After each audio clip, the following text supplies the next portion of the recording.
expérience, la Comcom. D'ailleurs, on peut avoir un peu la bobinette de nos experts présents, si on peut bien aller à la slide suivante. Et puis ensuite, effectivement, on fera intervenir voilà, Patrick Risser et puis Julien. Alors, on a avec nous, je l'ai vu arriver, Nicolas Greiner, qui est chercheur à l'Université de Lorraine, qui est au LOTER, Centre de recherche en géographie à Metz. Hein. C'est bien ça, Nicolas? Oui, c'est bien ça. Oui. Et qui a des travaux en cours sur la Smart City dans l'espace transfrontalier de la grande région, avec un angle de gouvernance et pratique nationale. Je crois qu'il connaît bien l'expérience, puisqu'il a eu déjà l'occasion, président, de s'entretenir avec vous. Et avec M. Vian aussi. Et avec M. Vian. Alors là, vous avez couvert l'ensemble du spectre. On a également, je l'ai vu arriver, Didier Grimaldi, qui nous a rejoint en direct de Barcelone. Merci Didier, qui est professeur d'innovation, de technologie et de data science à Barcelone, qui donc est chercheur sur ces questions de data, avec un domaine d'application qui est la Smart City, et il est notamment co-auteur du livre, d'un livre intéressant, Strategy to Implement Data Driven Cities, qui est assez récent et auquel a collaboré Laurent Dupont aussi. Laurent, qui est ingénieur de recherche au laboratoire IRPI de l'Université de Lorraine, qui est coordinateur scientifique du Lorraine Smart City Living Lab et qui coordonne à Télécom Nancy un module sur la Smart City et qui a suivi l'initialisation du projet il y a quelques temps avec l'équipe de la communauté de communes du PO et du Val d'Azette. Voilà. Donc, nous avons également Alex, qui nous a rejoint. Alex est ingénieur et docteur au laboratoire IRPI aussi et travaille également sur la Smart City. Donc, voilà pour les experts. Le but du jeu étant que, voilà, non seulement on organise le dialogue entre le président de la Comcom, son DG et les experts, mais aussi que les participants puissent interagir. Donc, si vous voulez bien nous montrer de quelle manière, voilà, avec Woodclap, peut-être nous dire quelques mots pour que les participants puissent intervenir dans le cadre de ce webinaire. Vous nous en dites un mot? Oui, bien sûr. Oui, les autres participants ne seront bien sûr pas en reste. Ils pourront également participer, notamment grâce à cette application WooClap, que je vous invite à soit scanner avec votre téléphone le QR code, ou à vous connecter directement avec le lien ci-dessus. Donc c'est très rapide à faire. Je vous laisse essayer de votre côté. Donc, alors la manip, qu'est-ce que vous proposez comme manip? C'est de prendre son téléphone portable. C'est ça, oui. Prendre son téléphone portable, juste avec l'appareil photo, scanner le QR code et normalement vous arrivez directement sur une page. Voilà. On va tester en direct pour voir si ça a pu marcher chez vous derrière votre écran, en vous posant une question simple, juste pour tester, savoir si vous vous êtes déjà rendu ou non sur le territoire du PIO Val d'Azette. Comme ça, on sonde un peu l'audience. Voilà. Il suffit donc de répondre à la question et de valider. Et vous nous donnerez le résultat de ce rapide sondage pour avoir une idée des participants. Je voudrais aussi accueillir Stéphane Crick qui nous a rejoint. Stéphane, même si vous n'êtes pas dans l'eau des experts, hein, je sais que vous connaissez bien et vous interagissez avec l'expérience de la communauté de communes du PO du Val d'Azette. Donc, n'hésitez pas, hein, quand je ferai appel aux experts, à intervenir. Hein, vous êtes un expert territorial et je pense que ça ne pourra qu'enrichir notre échange. Alors, sans plus tarder… Bonsoir, merci beaucoup de ce commentaire. Je m'excuse du léger retard, mais j'ai eu quelques soucis de connexion. Voilà. Bah, écoutez, vous êtes parfaitement au point, parfaitement à l'heure. Et puis, bienvenue dans cet échange voilà, qu'on veut le plus spontané et le plus libre possible. On va être tous frustrés parce qu'on s'est dit qu'on arrêtait à 19 h. Hein, mais voilà, c'est juste un petit point focus sur cette expérience. Alors, je voudrais déjà démarrer, Président Risser, en vous posant une première question. hein, puisque voilà, on va mettre un focus sur cette expérience. On va avoir la carte, hein, pour situer votre Comcom. Alors voilà, les experts présents, bien sûr, situent votre collectivité sur la Comcom, mais pas tous les participants. Est-ce que vous pouvez nous commenter un petit peu la situation géographique et politique de votre communauté de communes, Président Risser? On ne vous entend pas, il y a un problème de micro, visiblement. Voilà, on va m'entendre puisque j'avais Voilà. pris la précaution de couper mon micro et donc je l'allume. Oui, donc vous avez une carte sous les yeux qui démontre bien que quelque part nous sommes au nord du nord lorrain, plus au nord que nous, il y a un peu, mais pas tant que ça. Nous sommes une petite interco, hein, on représente 29 000 habitants. Nous sommes bidépartementaux, puisque 6 de nos communes sont mosellanes et 2 sont meurthe-et-mosellanes. D'ailleurs, la plus importante des communes est Villerue, qui compte à peu près 10 000 habitants. Si on vient en Moselle, c'est Audin-le-Tiche avec 7 500. Alors, nous voilà, j'allais dire, dans un axe qui n'est peut-être pas l'axe le plus connu vers le Luxembourg. On ne cesse de parler de Nancy, Metz, Thionville et Luxembourgville. Nous sommes plutôt sur un axe qui nous conduit à Esch-sur-Alzette. Esch-sur-Alzette, c'est tout à fait frontalier de chez nous, hein. Je veux dire, là où installer la Comcom à vol d'oiseau, c'est tout de suite 4 km pour être à Belleval. Situant bien cette commune de Esch comme le siège de la deuxième capitale officielle du Luxembourg. Et donc, nous sommes là en face d'un voisin à la fois riche, puissant et en plein développement. Alors, si nous avons chez nous une OIN, une opération d'intérêt national, et un établissement public d'aménagement qui devrait nous amener à 40 000 habitants dans un délai relativement proche, les moyens qui sont mis en œuvre chez nous ne sont pas toujours tout à fait les mêmes en termes d'enveloppe que ceux qui peuvent être mis de l'autre côté. Puisque nous avons des universitaires, je précise qu'à Esch, il y a une faculté que peut-être un certain nombre d'entre vous connaissent, c'est quand même 7 000 étudiants, avec des moyens luxembourgeois. Et le tout accolé à des laboratoires ou des bureaux de recherche et tout. Donc, je dirais une force de frappe très luxembourgeoise. Voilà, si on situe un peu ça, donc Mosellan en partie, Meurthe-et-Mosellan de l'autre, un peu coincé, alors si on veut, entre Val-de-Fensch et Thionville, qui d'ailleurs ont commencé à discuter d'une éventuelle fusion, donc on aura là un territoire de 150 000 habitants, et puis le Luxembourg de l'autre. Donc finalement, en même temps, au cœur d'eux, et donc au centre, et avec une place à y prendre. Voilà.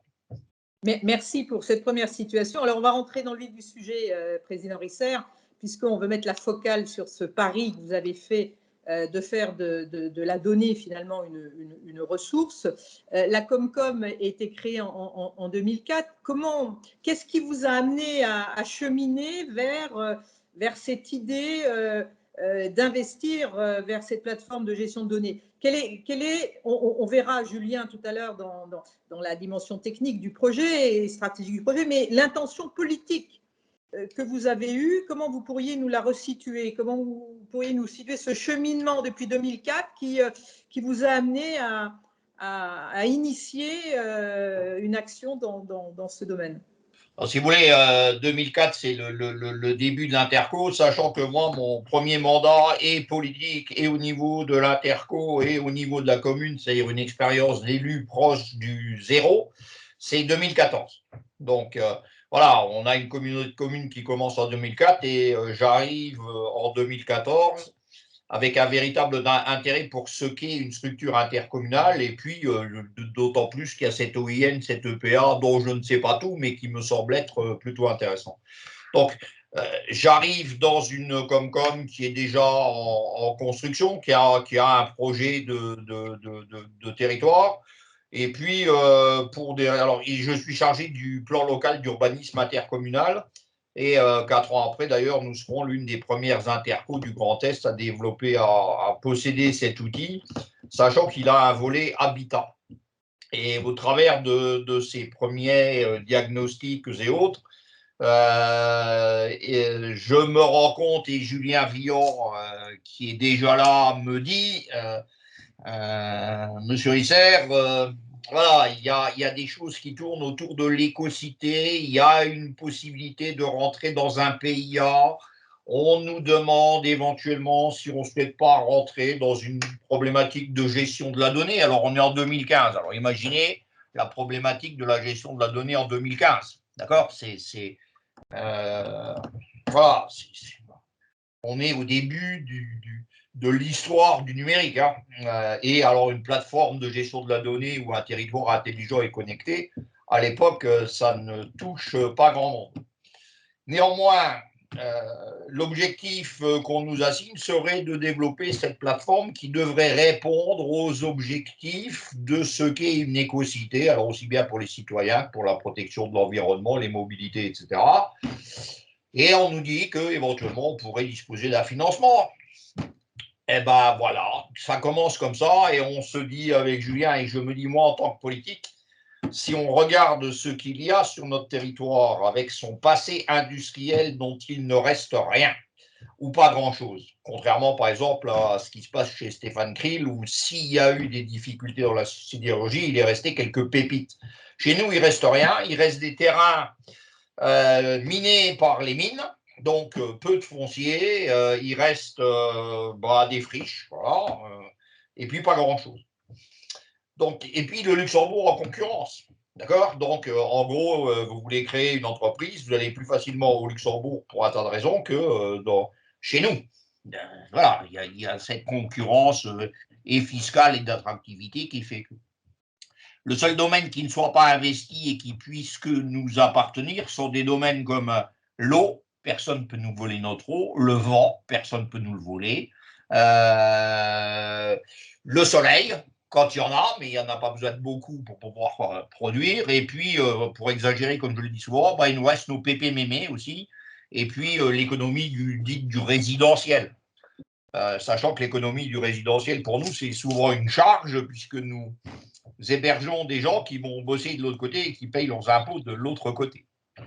Et puis, il y a la donnée. Voilà, alors, avec Julien, qu'est-ce qu'on fait? On sort. Je vais à Strasbourg, je vais à Paris, je vais à Lyon. Et puis je m'acculture, comme on dit. C'est pas comme ça qu'on dit dans le milieu universitaire. Et je me dis qu'il y a certainement une opportunité à créer quelque chose sur le territoire à partir de ça. On se fixe quelques règles et Julien les rappellera parce que c'est fondamental dans la démarche, parce que c'est un choix politique. Voilà. Et puis, on invente un mode qui permette éventuellement d'arriver à quelque chose qui permette de traiter la donnée.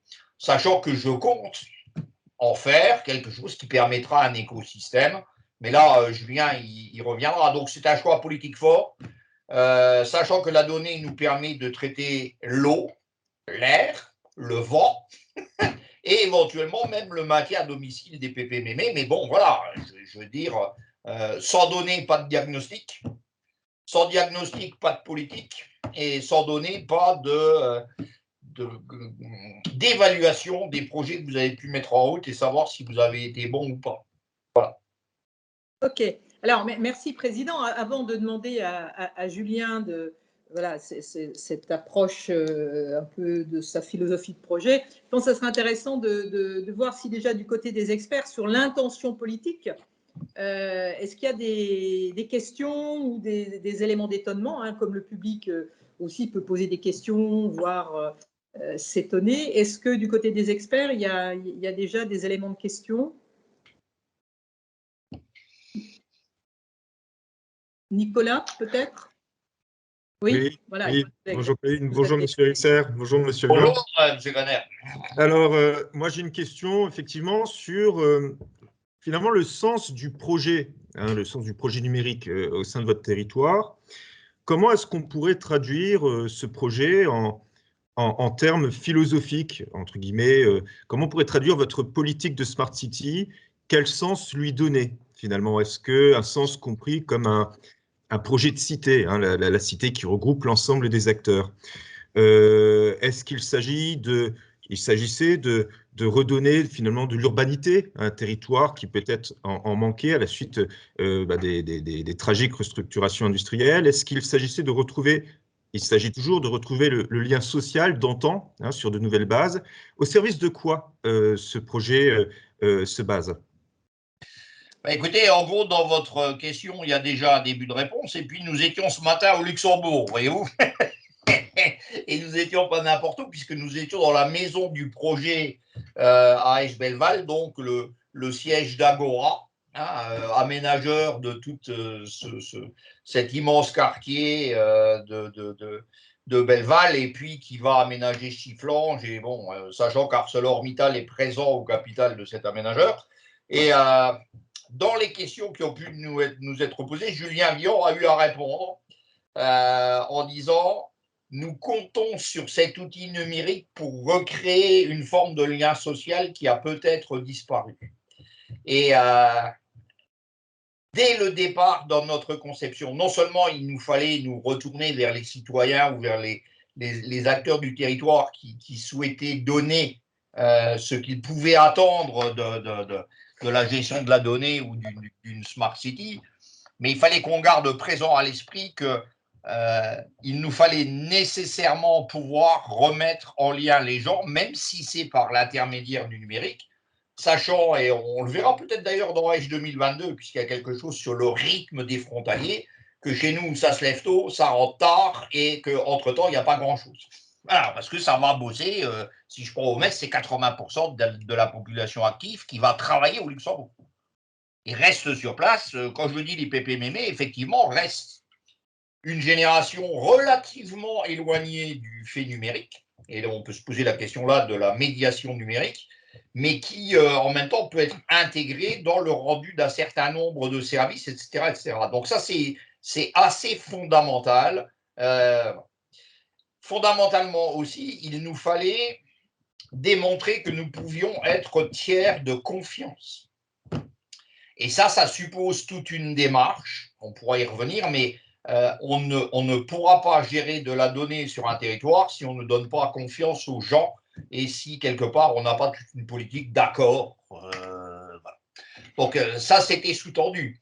En même temps, c'est aussi un choix politique, en ce sens que je considère que lorsque nous avons des choix politiques à faire, il nous faut un éclairage et pas de l'étude qui est sortie il y a 50 ans ou il y a 20 ans ou il y a même 5 ans sur la mobilité chez nous, par exemple, mais qu'il nous faut des outils d'analyse presque au jour le jour, d'accord, et qui nous permettent d'établir des diagnostics puis des stratégies politiques et de nous confronter aux résultats de nos stratégies. Donc c'est vraiment aussi une démarche politique. Et c'est pour ça que aussi dès le départ, nous avons considéré que la donnée elle appartient au public et notre plateforme doit être à gouvernance publique de la donnée et que moins nous aurons à faire. Et je ne dis pas que nous ne devons pas travailler avec le privé, d'accord ? Mais nous devons impérativement garder la main sur cette donnée qui, quelque part, vient de nos citoyens et donc nous appartient. Est-ce que j'ai répondu à votre question ? Oui, oui, tout à fait, Monsieur Risser. Bien. Bon, évidemment, je pourrais encore vous donner un tas d'autres. J'ai essayé d'être. On va y revenir. On va y revenir, Président.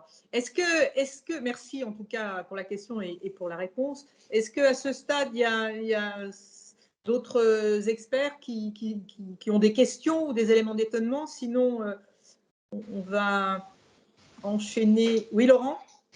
Oui, alors, je rebondis sur ce que vous disiez. Vous avez cité que vous étiez sorti finalement du territoire pour aller visiter des exemples, mais vous avez surtout cité des grandes métropoles.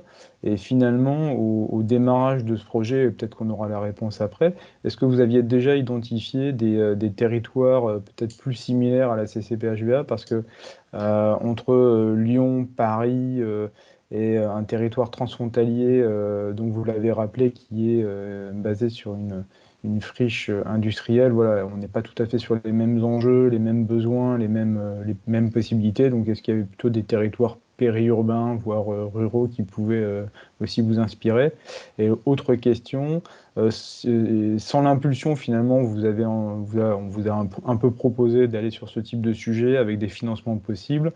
Est-ce que sans cette impulsion, vous auriez pu aller presque, j'allais dire, naturellement sur ce sujet? La deuxième partie de votre question est assez intéressante. Alors, je vais quand même répondre à la première. Allez voir d'autres territoires qui pouvaient nous ressembler, en ce sens qu'ils sont à la fois périurbains et pas d'autres grosses métropoles. À ma connaissance, à l'époque, ce que j'ai suivi, c'était les expériences d'Idry en Meuse, qui avait répondu, et d'ailleurs qui a fini par faire de sa commune, le nom m'échappe, on est au bord de Meuse, voilà, et qui avait quand même été l'un des précurseurs en ce sens qu'il pouvait faire sonner son clocher à partir d'un SMS en cas d'alerte inondation, d'accord? Et on était dans du low-tech et de l'ordre du numérique avec les moyens dont on dispose, sachant que maintenant, quand même, dans cette commune, eh ben, ma foi, il y a un centre de coworking, etc., et qu'il a été à l'initiative d'un certain nombre de choses dans le pays de Verdun, si je situe. Voilà. Donc, je me suis dit, je veux dire, j'ai regardé un peu ce qui se passait là-bas et je me suis dit que si eux faisaient des choses comme ça, il y avait sans doute. Pour le reste, nous avons été les premiers, à ma connaissance, à nous lancer dans une aventure sur un petit territoire périurbain. Et donc, lorsque nous disons que nous avons regardé ce que faisaient les métropoles, oui, on a regardé, encore qu'à l'époque, il n'y en avait pas tant que ça qui étaient lancés ou dont les projets étaient un peu aboutis. Mais ça valait le coup d'aller voir à Mulhouse, par exemple, parce qu'il y avait des embryons d'œufs pour l'ensemble de l'agglo. Et puis, ça valait le coup d'aller traîner, j'allais dire, sur LinkedIn, de voir un peu ce qui se faisait, et puis de rentrer dans les circuits qui ont pu se mettre en route, que ce soit les interconnectés ou autres. Mais en gros, et nous le restons d'ailleurs, sauf erreur de ma part, nous sommes le seul territoire périurbain, d'accord, d'une dimension fort modeste à nous être lancé dans l'aventure, et je m'en honore. Voilà. Concernant votre deuxième partie, s'il n'y avait pas eu de financement, est-ce que vous y seriez allé? Je dirais que sans doute non, puisque nous n'avions même pas l'assurance de la première partie des financements dès lors qu'on acceptait d'y mettre beaucoup d'huile de coude, de neurones et de conviction. D'accord? Les moyens de la Comcom ne nous auraient pas permis au départ d'envisager que. Parce que notre plateforme, mais je reviendra, en gros, on est à 1 million d'euros hors taxe, ce qui n'est quand même pas tout à fait rien. Mais si on fait le compte de ce que notre entreprise partenaire a réellement laissé au bout du compte, c'est un peu plus d'1 million d'euros. Sachant aussi que je ne compte ni le temps homme, que ce soit technique ou politique, consacré à cette aventure. Voilà. Est-ce que j'ai répondu à votre question? Donc, il est possible et probable que si quelque part ça n'avait pas été dans l'éco-cité, etc., disons que ça aurait été sans doute beaucoup plus difficile à initier et à faire passer auprès d'autres élus, puisque là, c'était on part avec pas un rond, et donc en général, la réponse, Stéphane Krill doit connaître ça un peu, c'est ça coûte combien, c'est trop cher, on n'a pas les moyens, au revoir, le débat est clos. Hein, c'est aussi simple que ça, en tout cas dans les petites intercos. Hein. Voilà, Merci, alors, on peut le Président. regretter, mais il se trouve que donc là, on a eu une opportunité qu'on a saisie, sachant qu'ensuite, il fallait être suffisamment convaincu pour aller chercher le reste, d'accord, et être avec vous ce soir. Encore Absolument. être convaincu. Hein. Et mobiliser toute cette énergie. On a une participante, Léa Terry, qui nous dit que le territoire auquel vous faites référence, c'est peut-être Bras-sur-Meuse et son numérique. Voilà, Bras-sur-Meuse. Voilà. Dans le pays de Verdun, et avec Julien Guidry. Voilà, et moi, j'ai suivi, je pense qu'il était sur LinkedIn, mais aussi, oui, c'était là. Et je me suis toujours intéressé à ce qui se faisait chez lui. Je crois qu'on s'est croisé une fois dans un colloque ou autre, mais sans vraiment en discuter. Mais pour moi, c'était une référence à l'époque. Alors, je dis à l'époque comme si c'était il y a… Eh bien oui, c'était au siècle dernier, que voulez-vous. Mais ok, merci Léa en tout cas pour cette précision.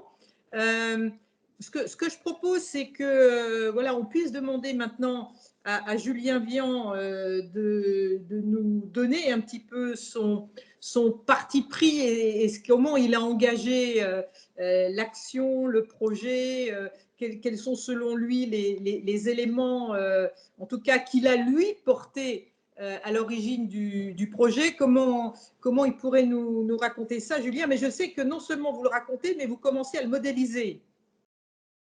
Ah, oui, à force de répéter les choses, Voilà. on fait des structures, oui. Alors comme a dit le président, alors moi je parle plus de territoire intelligent que smart city, j'aime pas trop le terme de smart city. Comme l'a dit le président, le travail sur le territoire intelligent, c'est un travail qui commence à remonter à quelques années maintenant. Et quand la communauté de communes s'est emparée du dossier, c'était fin 2016-2017. Grosso modo, elle avait devant elle une fiche action qu'on appelle écocité, qui devait faire une page recto verso où on énonçait des très grands principes sans aucune précision. Donc il a fallu un peu creuser les choses. Donc c'est vrai qu'on a commencé, nous, à travailler, à regarder ce qui se passait à droite à gauche. Et on s'est vite rendu compte d'une chose, c'est que premièrement, les démarches territoire intelligent, c'est-à-dire les véritables démarches transversales, où on avait une vraie logique, une entrée data, objets connectés, gestion de la donnée. À l'époque, ils n'étaient pas nombreux en France. Il y avait un projet qui avait le vent en poupe, c'était Dijon. Mais on s'est vite rendu compte que d'une part, c'était plutôt des métropoles, et deuxièmement, on était plutôt sur des entrées infrastructures qui étaient le prétexte pour pouvoir derrière gérer de la data. Voilà, on était sur des choses comme ça, donc on déployait de la fibre, on voyait les feux rouges, l'éclairage public, l'eau, l'assainissement, et puis derrière, dans le consortium qu'on avait, on mettait un groupement informatique qui gérait une plateforme de gestion de la donnée, ce qui nous permettait d'aller vers l'hypervision, le jumeau numérique et tous ces éléments-là. Donc c'était des choses qui n'étaient pas envisageables au niveau de la communauté de communes pour une problématique premièrement financière, voilà, tout simplement. Pour une autre problématique, c'est une problématique statutaire, c'est-à-dire la communauté de communes à l'époque n'avait pas les compétences pour intervenir sur des infrastructures lourdes. Donc on a retourné en fait la logique et on s'est dit très bien, nous on va souhaiter rentrer par la question de la donnée, la question de la data, avec certains préalables qu'on a co-construit, une philosophie qu'on a construite, qui était déjà de dire que ce qu'on voulait déployer devait être interopérable, mais interopérable, réellement interopérable, pas interopérable comme beaucoup de prestataires le vendent, en mettant en place notamment des API les plus génériques possibles, en s'appuyant sur le modèle européen WIFER qui a commencé à exister, qui offre certaines briques technologiques. On voulait également remettre l'habitant au cœur du process, au-delà de l'habitant, je dirais l'entièreté de l'écosystème, en passant d'un modèle de concertation qu'on applique généralement dans les collectivités à un modèle collaboratif. C'était extrêmement important pour partir du besoin pour arriver à la solution et pas l'inverse. Et donc ça a indiqué que derrière, sur les solutions technologiques, on souhaitait avoir des choses qui aient, on va dire, une épine dorsale qui soit, on va dire, fixe et qui puisse être partagée de tous les territoires, mais qui puisse également s'adapter aux spécificités des territoires, parce que tous les territoires sont différents. Donc une fois qu'on avait cadré ce périmètre, on a décidé de lancer un partenariat d'innovation. Alors, partenariat d'innovation, c'est un marché public un peu particulier. C'est un marché de R&D dans lequel, la différence des marchés publics, on n'évalue pas les besoins, mais on fixe le cadre et le terrain de jeu, je dirais. Donc, c'était le premier en France sur ce type de projet de territoire intelligent. Généralement, ce type de partenariat d'innovation est plutôt réservé à des solutions énergétiques. Et donc tout l'enjeu de ce partenariat d'innovation, c'est déjà dans un premier temps de valider les hypothèses techniques, de valider la faisabilité. Dans un deuxième temps, de réaliser cette opération, et puis après de remettre à la collectivité le projet. Ce qui est intéressant, c'est qu'à chaque étape de l'opération, cette dernière peut être arrêtée. Si jamais on se rend compte que la faisabilité technique, ça ne marche pas, s'il y a des obstacles qui sont insurmontables, on arrête. Par contre, l'avantage, comme a dit le président, c'est que dans ce cadre-là, les prestataires ont une obligation de résultat. Et c'est-à-dire que l'obligation de résultat, par rapport à l'engagement qu'ils ont pris initialement, c'est-à-dire qu'on a fait un dialogue compétitif, et eux, ils ont proposé, dans le cadre fixé que j'ai cité, des propositions d'objectifs, voilà, définir tant de cas d'usage, déployer une plateforme avec telle technologie, mettre en place un hyperviseur territorial, une brique servicielle. Et donc, en fait, on peut obliger les prestataires à réaliser sur quoi ils sont engagés. Et comme le président l'a dit, aujourd'hui, le programme, c'était un programme à 1 million d'euros de sources sûres, puisque c'est les chefs de projet qui nous l'ont dit. On est plus proche des 2 millions d'euros de coûts pour l'entreprise que du million d'euros aujourd'hui. Sauf qu'à un moment donné, nous, l'entreprise qui est Capgemini, qui est associée à Bouygues et à Suez, a dit on arrête parce que nous, on a dépassé notre budget, sauf qu'ils n'avaient pas atteint les objectifs, donc on les a mis en demeure et les objectifs ont été atteints et ça s'est plutôt, par une ou deux réunions, plutôt bien déroulé pour tout le monde. Donc, en fait, on a posé le cadre. Ça, il y a la logique, en fait, à partir de là, on a commencé et avancé et apprendre en avançant. On s'est vite rendu compte que, premièrement, un projet de territoire intelligent, c'est un projet de territoire. C'est compliqué de le construire autrement. Que deuxièmement, un projet de territoire intelligent, ce n'est pas un projet technologique, surtout pas. C'est-à-dire les questions de low-tech qui sont extrêmement importantes. C'est pour ça d'ailleurs qu'on a monté un Fab Lab, c'est pour ça qu'on a monté un Hyper Café, c'est pour ça que sur des méthodologies de travail envers la population, quand on construit par exemple le plan d'action de prévention des déchets, eh bien, on fait travailler les gens, on les fait venir, on leur donne des billets, on leur donne les objectifs que la loi fixe et puis on leur demande ce qu'on priorise, voilà. Donc comme ça ils gèrent aussi et on demande aux élus de valider ce que les participants ont choisi. Pas toujours évident, mais en tout cas ça passe.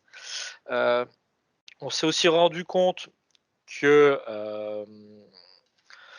aujourd'hui, c'est pas toujours évident d'essuyer les plâtres sur ce type de questions parce qu'on a vraiment cheminé pour aller chercher des subventions.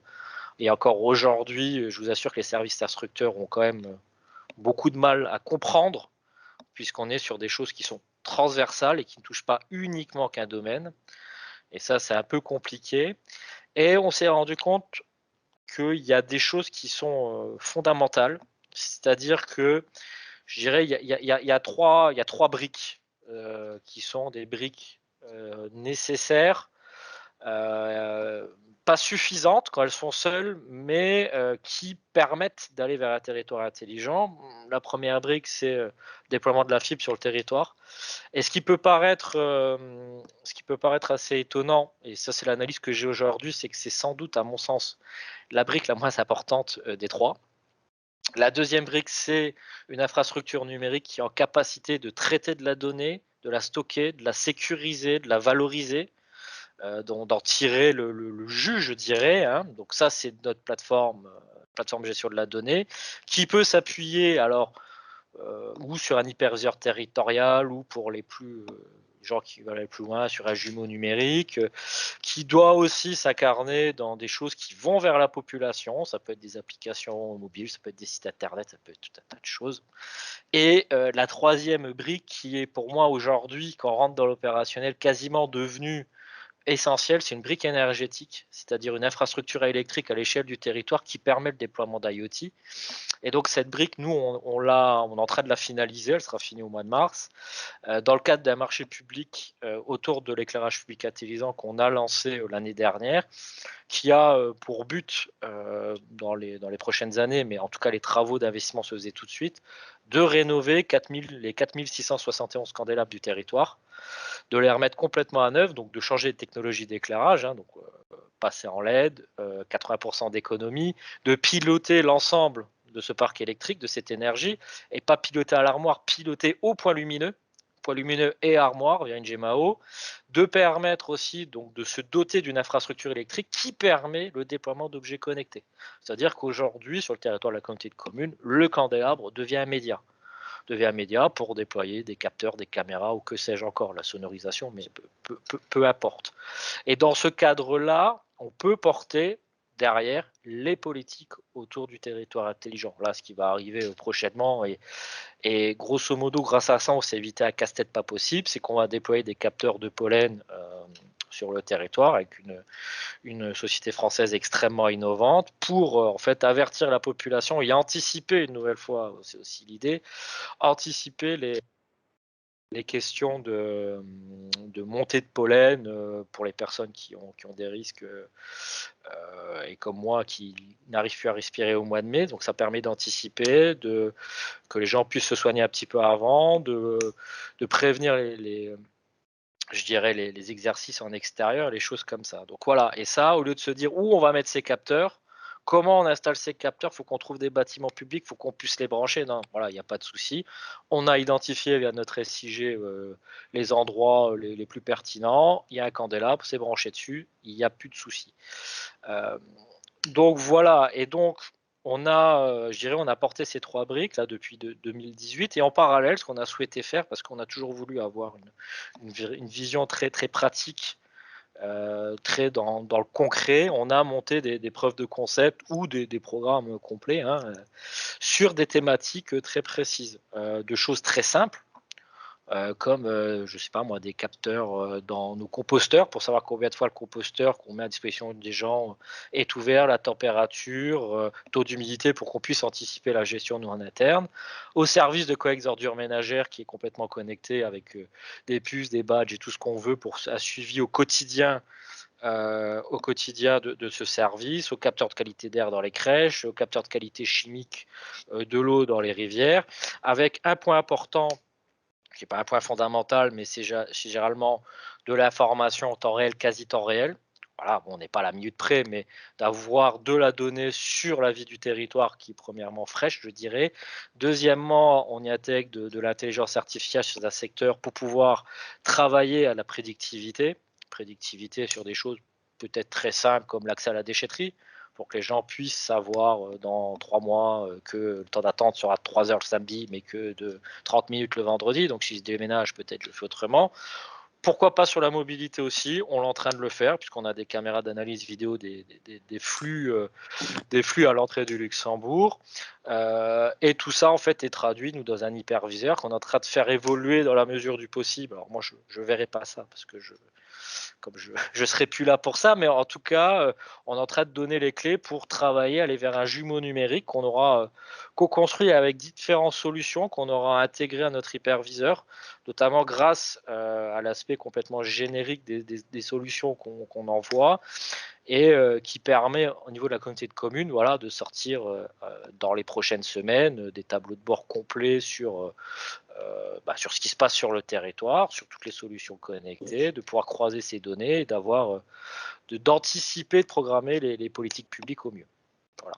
Alors, merci Julien. Là, on reviendra sur cette planification des productions, des services, des solutions que vous avez mises en œuvre. Moi, je voudrais là, sur cette partie importante des partis pris, des éléments de cadrage, de ces 3 briques sur lesquelles vous avez travaillé, au-delà du déploiement de la fibre, ce parti pris sur la plateforme, les données, de ce parti pris aussi de choisir un partenariat d'innovation au niveau de la collaboration et la commande publique. Sur ces éléments-là, j'aimerais bien, moi, que les experts puissent réagir ou questionner ou rebondir. J'aimerais intervenir. Oui, Didier, allez-y, avec plaisir. Bonjour à tout le monde, bonsoir. Merci de m'avoir invité à travers Laurent à cette réunion. Et merci pour toutes ces informations qui sont très, très intéressantes. Donc, comme vous le disiez au début, je suis professeur ici à Barcelone et j'étudie Smart City. En effet, j'ai quelques commentaires et quelques questions vis-à-vis de cette plateforme. Tout d'abord, quand j'ai vu les 3 briques, je pensais que vous alliez parler, donc, comme vous l'avez dit au début, d'une brique qui concerne l'infrastructure, donc avec le déploiement de la fibre, des systèmes d'énergie intelligents, etc. La deuxième brique, vous l'avez aussi mentionné, c'est l'emploi d'entreprises consolidées type Capgemini ou d'autres entreprises que vous avez mentionnées qui vont permettre de déployer des solutions pour les habitants. Là, alors ma question, c'est que normalement, la troisième brique, je parle, puisque c'est un peu le parti pris par la ville de Barcelone, c'est offrir cette plateforme d'une certaine façon à l'entrepreneuriat et faire en sorte que les idées foisonnent en offrant cette plateforme en fait en open access. Donc chez nous, ça s'appelle Scintilo.com. Ce qui permet que, vous parliez par exemple de la solution pour le pollen, en fait, des entrepreneurs développent leur propre application parce qu'on leur donne accès à ce type d'informations. Et en plus de ça, ça génère de l'activité locale parce que, sans vouloir trop rentrer dans ce type de discussion, mais on sait très bien que les grandes entreprises, les grands groupes type IBM, Capgemini, etc., ont souvent un front office et après un back office qui ne génère pas forcément de l'activité sur le territoire. Donc, simplement, nous, quand on parle des 3 briques à Barcelone, on distingue donc l'infrastructure, les compagnies type Schneider, IBM, Capgemini. Et après, en troisième étape, on essaye de déployer ça pour que ça foisonne auprès de notre tissu d'entrepreneurs local. C'était ma première remarque. J'en ai d'autres, mais je ne veux pas non plus monopoliser le débat. D'accord. De vous répondre très rapidement. Il est bien évident, alors, vous savez, quand on présente notre projet, on a 15 entrées différentes et bon. Dans notre idée de départ, l'une des briques, et on aurait, enfin, l'une des points philosophiques en dehors de la gouvernance publique de la donnée, de la solution qui nous appartienne, etc., il y a cette notion absolument fondamentale qui s'appelle l'open data au service des forces du territoire. Et ça fait partie du cahier des charges. Voilà, nous ne pouvons pas imaginer qu'on ait une solution de quelque manière qu'elle se soit sans que nous ouvrions la donnée à qui veut s'en saisir. Alors, tout restera à définir par ailleurs quelle donnée, comment, mais en tout cas, recueillons de la donnée, donnons-la à la start-up du coin ou de Bretagne qui décide de s'en emparer, et puis qu'elle fasse son business avec, et youpi, voilà. Je veux dire, ça n'aurait pas de sens, d'accord? Et nous sommes actuellement en train de discuter avec un certain nombre d'autres groupes et autres pour qu'on aille sans doute un séjour vers quelque chose qui ressemble au consortium. On ne peut pas, bien que nous soyons d'une gouvernance publique, et j'y tiens, nous avons des gens qui sont le privé, du grand groupe à la start-up du coin, qui doivent nécessairement profiter de ça parce que nous en bénéficierons au niveau du territoire ou d'un territoire plus large. Et Julien reviendra peut-être si ma réponse n'est pas suffisante. C'est pour ça aussi que dès le départ, nous avons décidé que nous devions être essaimables ou mutualisables, parce que ce n'est pas notre petit territoire de 28 ou 30 000 habitants qui, à lui tout seul, possède tous ces éléments. Et dans les dernières avancées, eh ben, nous sommes arrivés à un début de partage, ou en tout cas d'interrogation sur le partage de la donnée, puisque Metz Métropole, c'est quand même pas rien. Rive de Moselle, qui est une communauté de communes juste au sud de Metz, mais aussi dans ce sillon Mosellan, Thionville, Porte-de-France et Val-de-Fensch, dans un premier temps, et parce que tout reste ouvert à qui voudra. La région, on l'a sollicité, je pense que Jean Rotner m'a donné quelques certitudes à ce niveau-là. Nous travaillerons de conserve au partage de la donnée sur ces territoires, de manière à en faire un des leviers de développement économique et quelque chose qui définisse notre sillon, d'accord, comme l'un des axes de travail, de laboratoire, de développement autour de la donnée. Donc, Président, on va revenir là-dessus, sur ce point-là, parce que vous anticipez un petit peu. Je réponds à une question aussi qui était assez fondamentale. Donc, Julien, voilà. si vous rajoutez, n'hésitez pas. Mais est-ce que j'ai répondu à votre première tout à fait, et bien et amplement. Merci. Je vous en prie. Et Julien, peut-être compléter avec une question très locale, par exemple, sur cet open accès aux entreprises. Est-ce que vous êtes en contact avec le réseau French Tech? Qu'est-ce qu'il y a aujourd'hui comme opérationnalisation de cette ouverture de la donnée aux entreprises? Aujourd'hui, ce qu'il faut déjà savoir, c'est que l'entièreté des solutions sont propriété de la collectivité. Voilà. Ce n'est pas des solutions sous licence. Donc, c'est-à-dire que ces solutions, on les met à disposition de qui on souhaite. Et on peut ouvrir les codes sources si on le souhaite. Ça a toujours été quelque chose qui a été ouvert dans les débats, une volonté. D'ailleurs, s'il y a des discussions pour essaimer cette solution à d'autres territoires, en Moselle, voire en Meurthe-et-Moselle ou ailleurs, parce que moi, j'ai eu des échanges avec des territoires parisiens sur question, territoires du Nord. Voilà, c'est pas hasard, ça c'est la première chose. La deuxième chose sur les entreprises, il faut savoir que dans les preuves de concept qu'on a déployées, 95% des entreprises sont des entreprises qui font partie des réseaux d'innovation de la région Grand Est, qui sont la plupart ou des startups ou des PME, à qui on a mis le pied à l'étrier, pour certaines. C'est-à-dire pour certaines, on a été les premiers à passer commande, parce qu'on leur ouvrait un terrain de jeu qui était important. Le troisième point, c'est que nous allons ouvrir notre page Open Data très, très prochainement. Et la prochaine étape, c'est de voir comment les outils numériques, et j'irai même plus loin, comment notre Fab Lab peut devenir un outil de production pour des entreprises du territoire. Et quand je dis du territoire, c'est le territoire large, ce n'est pas celui de la CCP-HVA. Dans une idée simple, c'est comment on arrive au niveau de la communauté de communes à faire de l'attraction économique et pourquoi pas à attirer 2, 3, 4 entreprises sur le territoire qui pourraient venir sur site et qui pourraient démontrer à des futurs clients avoir un showroom à ciel ouvert, je dirais, de ce qu'ils savent faire. Donc ça a toujours été la logique, c'est la stratégie qui a été posée dès le départ. Voilà, pour compléter. Merci, Julien. Je viens parler d'une start-up. Il y a 2 ans et quelques, il y a un porteur de projet qui est venu nous voir, qui était en incubation. Il est resté 2 heures chez nous. Avec Julien, on a décidé qu'on allait lui donner l'opportunité de s'exprimer, ce qui n'avait pas été le cas dans les métropoles voisines d'ailleurs, puisqu'il les avait. Voilà.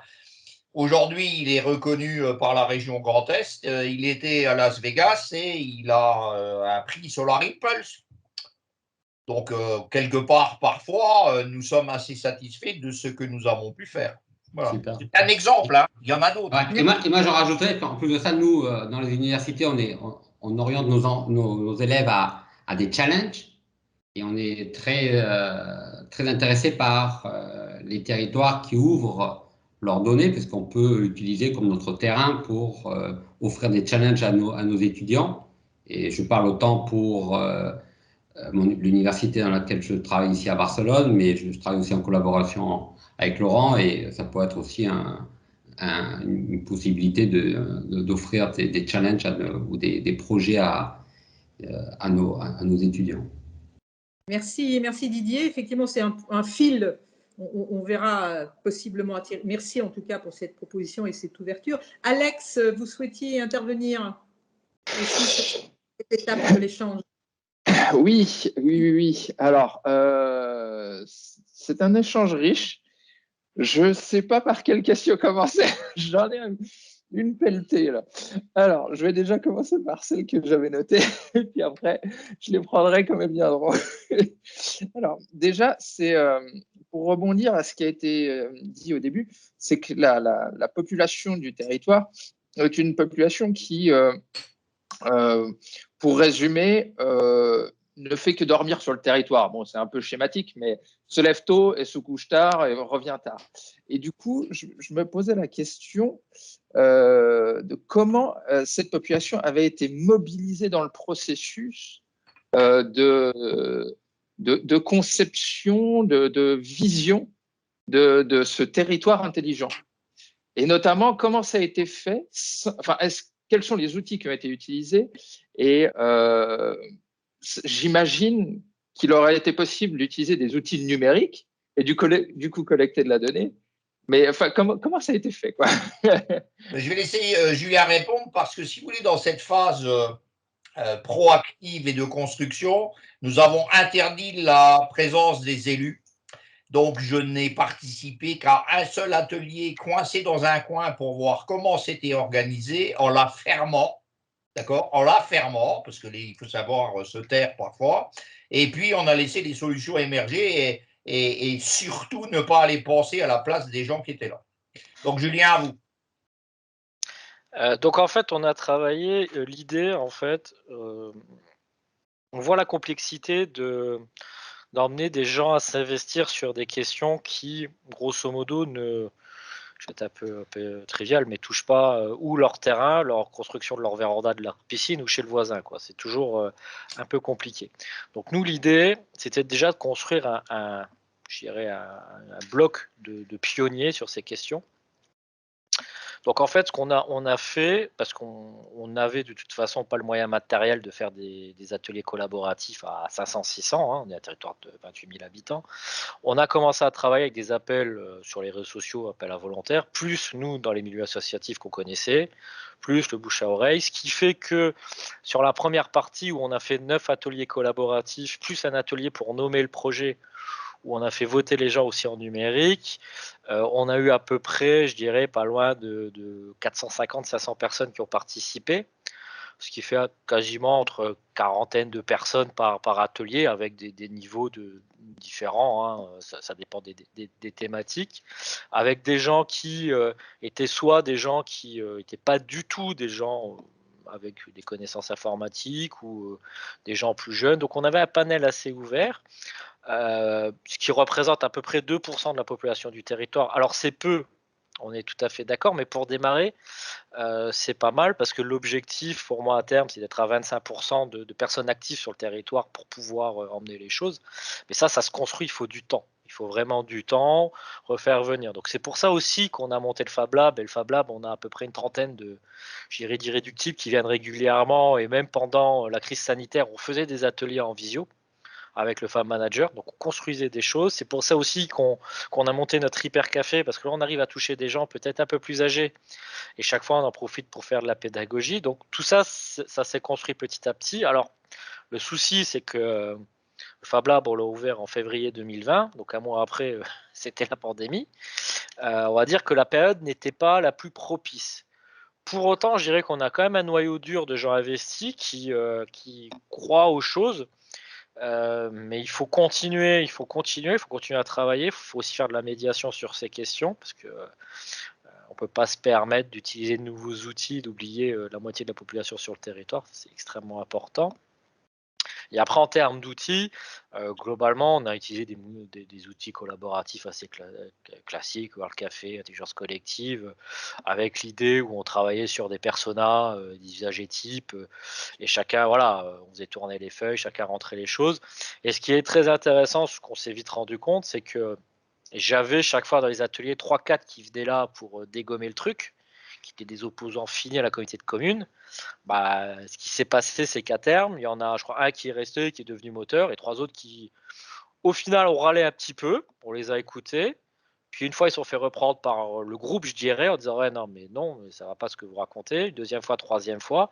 Et puis au final, dans le calme, je dirais la sérénité la plus absolue, et sans même, je dirais plus rien écrire sur les réseaux sociaux ou contester quoi que ce soit, ils sont éliminés d'eux-mêmes. Et en fait, on a pu travailler sereinement dessus avec les volontaires. Et je dirais les opposants n'étaient pas aussi virulents que quand on leur ramène un projet d'aménagement, projet d'urbanisme classique, où ben voilà, on trouve toujours moyen de dire que ça ne va pas pour X ou Y raison. Mais en tout cas, voilà. Et ça, on a essayé de le faire, comme je l'ai dit tout à l'heure, également, ces modes-là, sur d'autres documents structurants pour la communauté de communes, le PSAET, la stratégie autour des déchets. Et donc ça, c'est une demande, en tout cas, que moi j'avais en tant que directeur de la structure, de travailler comme ça. Et cette démarche, on l'a eu en interne, nous, entre les services, entre les agents. D'ailleurs, c'est comme ça qu'on a préparé un document cadre structurant pour transmettre aux nouveaux élus, qu'ils ont eu le plaisir de, je pense pour la plupart, de ne même pas ouvrir. Mais bon, ça c'est un autre débat. Et c'est comme ça qu'on essaye aussi de travailler avec les communes. C'est vrai qu'on a travaillé notamment avec la plus grosse commune dans ce sens-là, avec un objectif qui était d'abord de rassurer, parce que ce genre de thématique, ça fait très peur, de rassurer, d'ouvrir le champ des possibles et de voir les opportunités pour chacun pour améliorer ses conditions de travail, voire évoluer. Et ça marche plutôt bien quand l'animateur marche bien et que je pense qu'on est assez transparent et qu'on tire tous dans le même sens, ça fonctionne plutôt bien. Donc c'est une démarche en fait qu'il faut lancer. Il faut pas avoir peur de se ramasser, pas être beaucoup. C'est comme ça, il faut l'accepter, mais il faut pas lâcher le morceau. Et puis, au fur et à mesure, il faut essayer d'avancer pour arriver à des taux de participation et des taux d'engagement qui permettent en fait de vraiment avoir un impact fort sur la politique du territoire et sur le quotidien des gens. Merci Julien, merci Alex. Mais Alex, peut-être avant de poser les autres questions, peut-être ça serait intéressant, ça vous permettrait de choisir les questions d'actualité, peut-être demander à Julien de situer où ils en sont opérationnellement dans le projet. Vous avez commencé, Julien, à le faire hein, en disant on avait des objectifs, ils n'étaient pas atteints, ça y est, on les a atteints. Donc, c'était quoi vos objectifs et quel est l'état opérationnel de l'avancement du projet? Vous avez conduit step by step, j'imagine. Vous en êtes où? Quelles ont été les étapes importantes? Alors, le partenariat d'innovation qui qui a développé la plateforme de gestion de la donnée, donc laquelle on stocke, on traite, on sécurise, on croise la donnée, qui s'appuie notamment sur un hyperviseur urbain et sur une application mobile en direction des habitants. Le marché est terminé depuis fin octobre. Donc là, aujourd'hui, on est en train de peaufiner les derniers éléments, refaire 2-3 stress tests, des choses comme ça. Et surtout, là, on a tout le boulot d'intégration des solutions tiers qu'on a. On a un bon paquet. Donc ça, c'est en cours. Ça sera fini d'ici quelques jours, quelques semaines. Hein. De toute façon, dès à présent, moi, j'ai accès à l'hyperviseur. Mais on va dire que l'objectif, c'est que courant février, toutes les équipes de la communauté de communes aient une formation dessus. Et puis à partir de mars, ils l'utilisent. Pour l'application mobile, aujourd'hui, on n'a plus que le compte à créer sur l'Apple Store. Elle pourra être disponible sur l'Apple Store et sur Android. On a les dernières relectures à faire et puis on a une stratégie à poser avec les élus sur, je dirais, les dynamiques de publication, parce qu'on a plusieurs briques technologiques dessus. On a une brique autour des déchets, de la mobilité, du service de proximité avec de l'e-commerce, tout ce qui est module de signalement, tout ce qui est loisirs, culture. Donc à voir ce que les élus souhaitent faire en termes de timing et de communication. Donc tout ça, voilà, c'est prêt. Dans les prochains jours, ça sera sorti, c'est démontrable. Hein, il n'y a pas de difficulté là-dessus. Sur la partie éclairage, c'est pareil, ça sera fini mi-mars. Ça devait être fini début février, mais avec les soucis d'approvisionnement que tout le monde connaît en termes de matériaux à l'échelle mondiale, on a eu quelques retards. Bon, quelques 6 semaines de retard, c'est pas énorme sur quasiment 5000 cordélabres à changer, donc on est plutôt content là-dessus. Et les autres POC que j'ai cités sont ou développés, ils tournent. Les crèches, ça tourne, les relevés de mobilité, ça tourne, les ordures ménagères, ça tourne, ou ça sera terminé, on va dire, avant le premier trimestre et ça tournera. Donc aujourd'hui, nous, on a démarré, on va dire, avec les premiers ateliers de concertation et de travail, de collaboration entre janvier et février, fin janvier 2019. Aujourd'hui, on a des outils qui fonctionneront entre mars et mai. Je vais être très prudent au niveau de la communauté de communes et qui seront des outils assez performants autour de la data. D'ailleurs, j'ai oublié, notre page Open Data devrait sortir aussi fin janvier, début février, quelque chose comme ça. Encore 2-3 choses à revoir dessus, 2-3 données à structurer pour pouvoir les sortir, mais ça devrait plus trop tarder. Donc voilà, on est dans le concret, je dirais. On n'est pas dans le... Bien évidemment, on défend, on a des positions un peu de militants sur ces questions de la donnée, mais au-delà de ça, on a toujours voulu coller ces positions à des services très pratico-pratiques à l'échelle du territoire.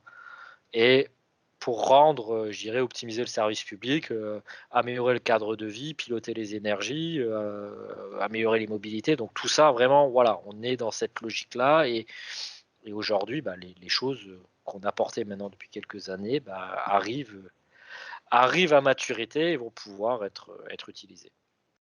Merci Julien. Avant qu'Alex continue sur ces questions, parce que je le sens très motivé, Laurent qui doit partir d'ici une quinzaine de minutes, est-ce que peut-être vous vouliez rebondir sur cet état des lieux que vient de nous faire Julien? Alors déjà, j'ai oublié de vous prévenir que je peux rester jusqu'à 19h finalement. Donc... Magnifique, magnifique. Mais ceci dit, oui, non, je veux bien rebondir. Je salue aussi la prestation de capitalisation en live que je découvre. Je trouve ça vraiment très intéressant. Oui, non, mais par rapport à tout ce qu'on a vu et ce qui a été mis en place, moi, je voudrais rebondir sur notamment le Fab Lab parce que au niveau de l'université, je suis impliqué aussi dans une démarche un peu similaire. Et la question que je me pose quand même, c'est d'utiliser ce type de dispositif ou de placer dans ce type de dispositif un peu comme un espoir pour faire en sorte que ça va créer de l'entrepreneuriat, développer un certain nombre de choses. Quels sont les éléments peut-être complémentaires ou pour assurer, ce que j'entends, une 20-25 personnes qui sont très dynamiques. C'est très bien, mais je ne suis pas sûr que vous en ayez beaucoup plus. En fait, d'avoir observé beaucoup de Fab Labs ou de types de ce lieu dans différents territoires, je pense qu'effectivement, ça concourt des territoires intelligents, si on voit de la Smart City, mais c'est sans doute pas suffisant parce que ça correspond qu'à un certain type d'acteurs et c'est pas tous les acteurs qui vont être férus de ce genre d'approche, quoi. Je vais laisser Julien répondre, mais je vais quand même intervenir un peu avant, puisque vous savez, on a un numéro de duettiste, le politique et le technicien, que nous rôdons à chaque fois, mais effectivement, dans le diagnostic que vous portez, quelque part, vous avez raison. D'accord? Ce qui n'empêche pas qu'il est nécessaire de le faire. D'autre part, si le Fab Lab ou le Fab Lab était jusqu'alors situé dans les locaux de la communauté de communes, il va intégrer ce que je considère aussi comme étant l'une des pièces maîtresses, il va intégrer l'Arche, qui est au départ, on l'a qualifié de pôle culturel. Moi, je dis que c'est une structure hybride qui est à la fois un centre de culture tourné vers les arts numériques, le son et l'image numérique, voilà, qui a aussi son propre Media Lab qui tourne autour de ça avec des objectifs de production ouverts à la fois aux particuliers, aux startups, aux groupes de musique ou aux réalisateurs de ciné. Je vous rappelle que par exemple, on a le festival du film italien de Villerupt, d'accord, que nous avons une opération quand même assez conséquente qui s'appelle H 2022, qui tourne autour à la fois du développement durable, mais aussi des applications du numérique, etc. Et donc, notre Fab Lab, il s'intègre dans une structure comme celle-là. Et on a tout un projet pédagogique qui tourne autour de ça. Donc, les 25 personnes-là, ce sont ceux du Fab Lab, ce ne sont pas encore ceux qui investiront d'autres lieux dans l'Arche. Julien, maintenant, vous pouvez rajouter ce que... Merci pour la précision. Oui, je partage. C'est vrai que les Fab Labs, nous, on a vu, avant de commencer à réfléchir à la construction de ce Fab Lab, on a vu beaucoup de Fab Labs et on s'est rendu compte que où ça touchait un public restreint, où ça ne fonctionnait pas. Alors, nous, premier objectif du Fab, il y a plusieurs objectifs de Fab Lab. Et l'arrivée dans l'Arche avec des personnels à temps plein dessus va clairement booster les choses. Premier objectif, c'est un objectif de sensibilisation auprès de la population et les personnes qui viennent. Bon, voilà. Avec une idée à vendre qui doit se construire, c'est vendre du Made in CCPHVA. Donc pour cela, on s'est doté de l'outillage nécessaire. C'est-à-dire que là, on vient de réceptionner une fraiseuse à commande numérique qui fait 3 tonnes. On va pouvoir commencer on peut même faire des bateaux si on veut. Donc l'idée, c'est qu'à un moment donné aussi, c'est que, alors c'est compliqué, je l'entends, mais c'est qu'au lieu de louer des chalets pour faire le marché de Noël, les marchés de Noël, les chalets, eh ben, on les fait nous. On les fait nous avec les services techniques des communes ou avec les associations. Voilà, on crée à un moment donné un bien commun ensemble. Ça, la notion de bien commun, je pense, est importante. Ça, c'est pour le grand public. Après, il y a une notion pédagogique. Comment on fait pour les ordures ménagères auprès du monde scolaire? C'est-à-dire que l'idée, c'est de voir on a 3 collèges sur le territoire, c'est qu'au lieu que les gamins en techno, ils fassent comme moi j'ai fait le porte-clés lumineux, et ben à un moment donné, on va faire, ou on fait un capteur de qualité d'air, ou on fait, peu importe, on découpe un truc pour sauver les abeilles, mais quelque chose qui est en lien dessus, et c'est les gamins qui font, en leur mettant en place un outillage qui est fait pour. Et derrière, en fait, l'idée, c'est pouvoir, dans un certain contexte, on sait qu'on n'est pas un outil, c'est pas un outil industriel, c'est plus un outil de prototypage, je dirais, qu'on puisse fournir des outils assez spécifiques. On a un scanner 3D ultra performant à certaines boîtes pour qu'ils puissent venir prototyper des éléments pour tester. Et moi, j'ai sondé des amis qui ont des boîtes et des choses comme ça. Aujourd'hui, je ne dirais pas l'endroit où ils sont, mais ils n'y vont pas parce que le coût d'accès, en fait, à des outils de ce type-là est trop cher par rapport à la question du prototypage. Donc, ils disent, bah non, moi, je n'ai pas testé parce que si je dois dépenser 400 ou 500 euros pour tester le truc, moi, aujourd'hui, je n'ai pas le modèle économique pour. Donc, c'est essayer, dans une certaine mesure, d'offrir ces possibilités de prototypage. Donc ça nécessite du travail. Donc c'est pour ça que c'est très bien que ce Fab Lab ait pu bouger à l'Arche. En plus, comme ça, on va y adjoindre un restaurant, un bar qui est dans les locaux, plus un espace Media Lab, comme disait le président, où bah, vous pouvez, il y a un espace fond bleu, un espace fond vert, un studio de travail sur le son, des choses comme ça. On va pouvoir même aller plus loin avec d'autres outils.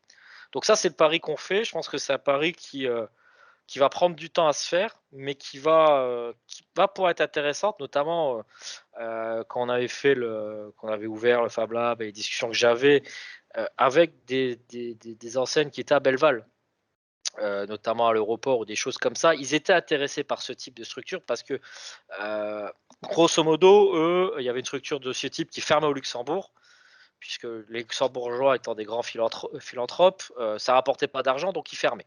Ça les intéressait pas trop, et donc ils cherchaient des espaces comme ça pour pouvoir tester. Ça peut être que quelques capteurs, ça peut être, je sais pas moi, des éléments mécaniques. Et donc tout ça, nous, on a essayé d'avoir un outillage assez spécifique qu'on ne retrouve pas forcément ailleurs pour pouvoir en fait offrir ce type de solution. Donc voilà, nous c'est à Paris, on a essayé d'ouvrir les choses un peu différemment. On verra si ça marche, mais ça, il faudra laisser un peu de temps quand même. Merci. Claudine Guida, si vous voulez bien, juste je voudrais faire remarquer à mon ami Julien Villon, qui a fait de la technologie à une certaine époque, même s'il n'est pas très âgé, mais je viens d'être des collèges du territoire où nous construisions quand même tous les ans des robots pour pouvoir participer à une opération comme Technobot.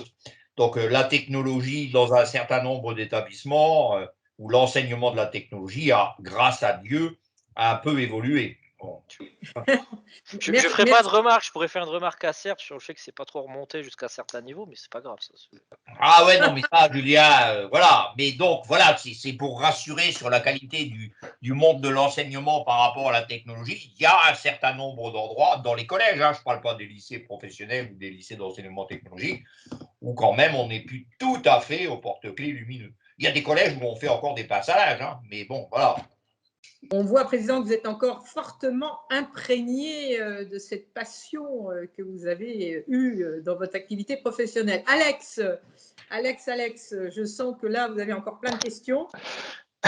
Oui, alors effectivement, j'en avais une notamment, enfin j'en avais plusieurs. La première, c'est le choix d'être passé par des organismes type Capgemini pour développer une solution, comment dire, de A à Z. En fait, je me posais la question, quelle était la place des outils open source dans la démarche? Parce que de ce que j'entends, vous parlez de bien commun et en même temps, voilà, quel est le rôle de la réutilisation des biens communs qui ont déjà été créés? Je crois que Julien n'aura aucun mal à vous répondre. Alors, la structuration de la plateforme, il y a beaucoup d'outils open source qui sont dessus. Voilà. Donc ça, c'était des éléments qu'on demandait. Et ce qu'on a, comme je vous l'ai dit, nous sommes propriétaires de la plateforme. Et ce qui a été validé, parce qu'on avait, alors pour les gens qui font un peu de marché public, on avait ce qu'on appelle la CCAG, spécifique propriété intellectuelle, hein, parce qu'on a négocié avec les avocats. On avait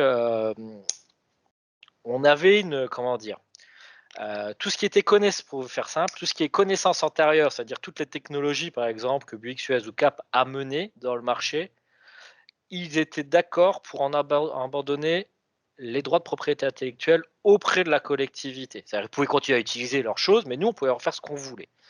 Donc ça, nous, on pensait au départ que, grosso modo, on allait passer 3 nuits de négociation, parce qu'à Dijon, c'est passé comme ça. Au final, ça a duré 10 minutes. Ils ont dit oui, il n'y a pas de souci. Bon, donc très très bien. Donc on a signé ça et ça a été très bien. Donc aujourd'hui, l'ensemble des briques, elles sont ou open source ou propriété de la collectivité. Donc il n'y a pas de difficulté propre sur ces points. Donc voilà. Après l'open source, il y a du bon et du moins bon. C'est très bien l'open source, mais derrière, en tant que collectivité, on a quand même besoin de solutions stables et qui fonctionnent. Et des fois, l'open source, il y a des trucs. J'aime bien le bricolage. On a fait beaucoup de trucs un peu punk, comme dirait ma collègue, un peu un peu de bricolage par moment, mais il faut quand même qu'on ait des solutions stables et qui fonctionnent et qui soient sécurisées. Il y a beaucoup de solutions open source qui le font, mais il faut s'assurer que sur le long terme, qu'il y ait de la maintenance, qu'il y ait des évolutions qui soient faites. Voilà. Pour compléter ce que dit Julien, par exemple, pour ce qui est de l'e-commerce, d'accord, on a bossé avec la Poste. Parce qu'il faut une solution pérenne avec des moyens de paiement, etc. Et que là, autant aller voir des gens qui savent faire, quitte ensuite à ce qu'ils se plient à nos exigences par rapport à la plateforme. D'accord? C'est pas le tout de dire venez avec Ma Ville Mon Shopping. Non, non, non. C'est qu'est-ce qu'on fait ensemble pour que Ma Ville Mon Shopping soit l'une des briques de notre service. C'est pas la même démarche. Hein. Mais du coup, ça me permet un commentaire, parce que je devrais aussi quitter à 19h. Et j'ai vraiment une question qui me. Sur les allez-y, plaisir. Merci. Non, vous avez parlé de l'utilisation de capteurs, etc. Est-ce que vous avez une idée ou vous pensez utiliser aussi tout ce qui est toutes les données qui sont générées, les données non structurées qui sont générées par les réseaux sociaux, qui permettent avoir aussi le pouls, la température d'un territoire. À travers les réseaux sociaux, on peut avoir beaucoup d'informations.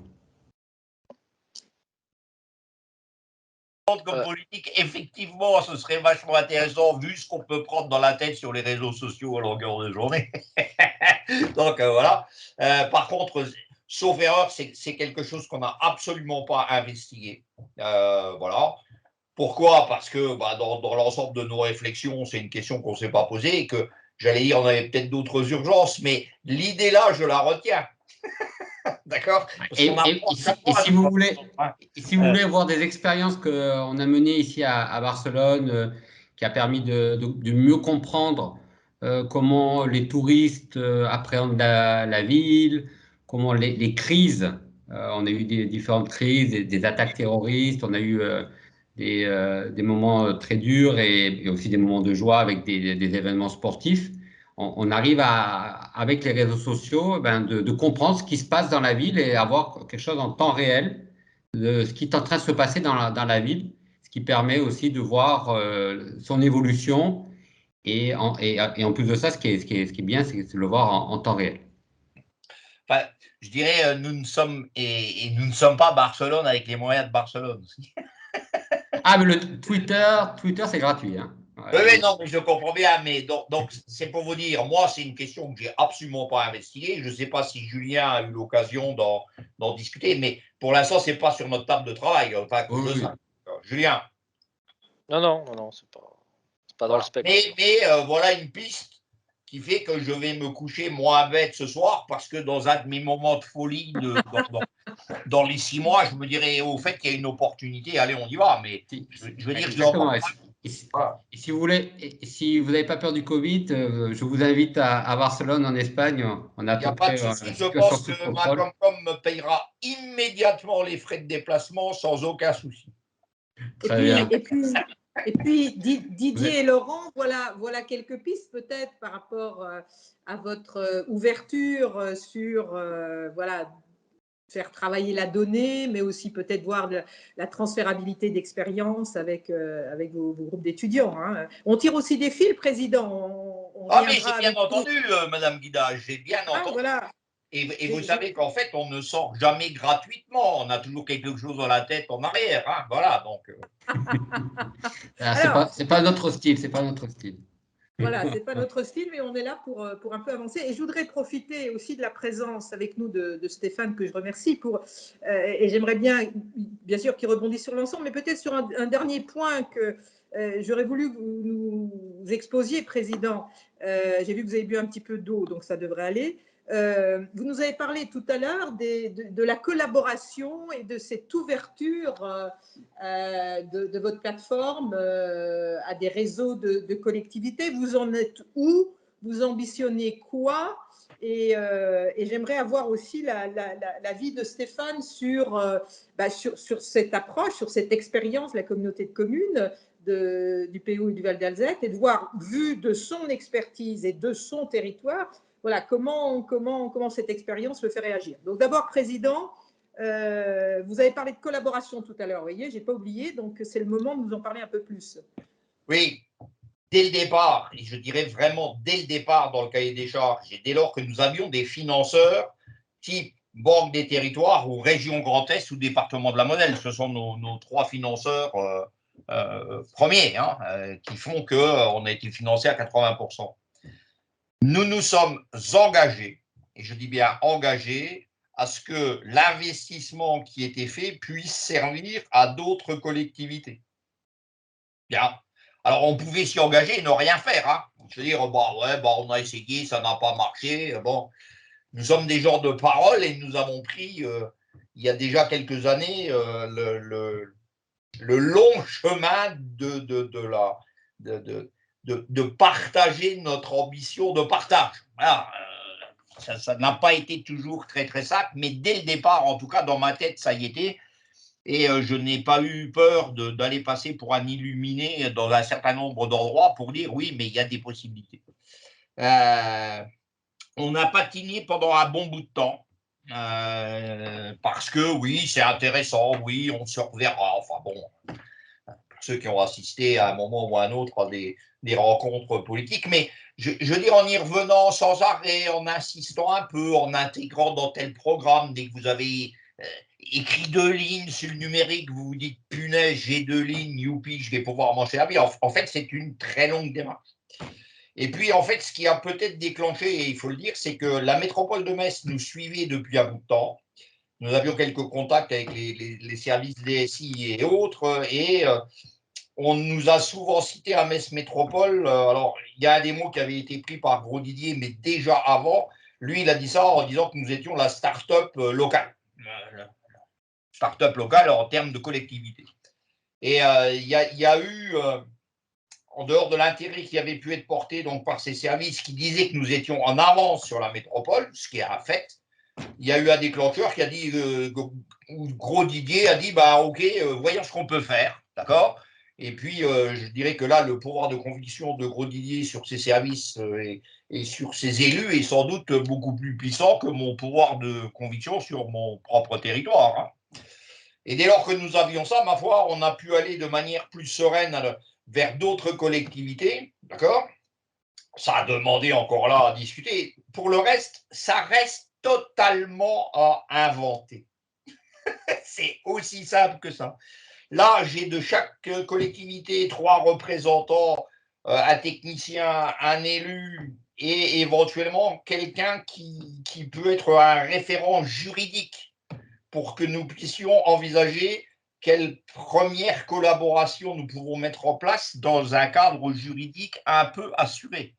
Parce que ce qu'on n'a pas dit jusque-là, c'est que dès lors qu'on rentre dans la gestion de la donnée, si vous n'avez pas un juriste, un avocat très spécialisé dans ce domaine très particulier, à l'avance, vous avez perdu. Donc, quand on me dit qu'est-ce qu'il faut pour réussir, je dis un avocat. Voilà, c'est un résumé un peu hard, mais bon.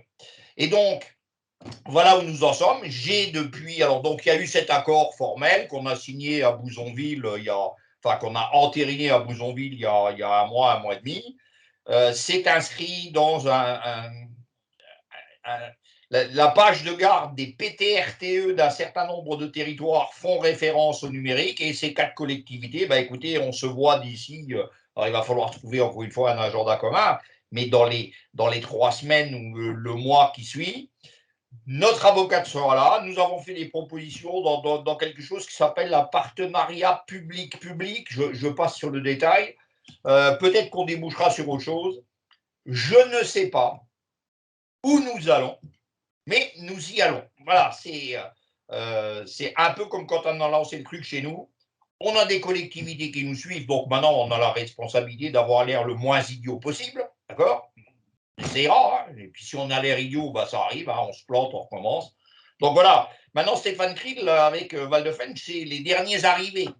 Donc je vais dire que son éclairage est sans doute assez intéressant. Et je lui cède de volontiers la parole puisque vous l'aviez invité à réagir. Merci, Président. Voilà, Stéphane. Donc, Patrick est vraiment l'homme orchestre sur ce dossier et vous avez pu, je pense, constater à quel point il a à la fois une foi inébranlable sur le sujet et aussi une grande faculté de persuasion. Et c'est vrai que on est devant un sujet qui, pour toute collectivité, est un sujet important. C'est celui, il l'a dit, de la donnée.